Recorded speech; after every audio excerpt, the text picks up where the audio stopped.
Good morning, guys! Happy Tuesday, everyone! Magluluto tayo, guys. Ayan, magluluto na ako dyan, guys. Kinuha ko na yung isda. Yan. Uulitin natin iprito, ipainit pala.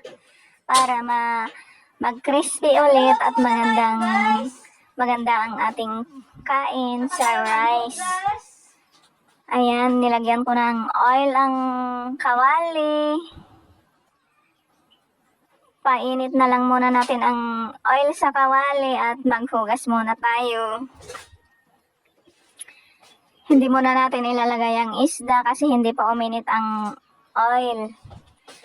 Pero maghuhugas na muna tayo dyan ng pinggan na pinagkainan ni Mother at ni Olitag kasi kagigising ko lang dyan at nagpunta na sila kung saan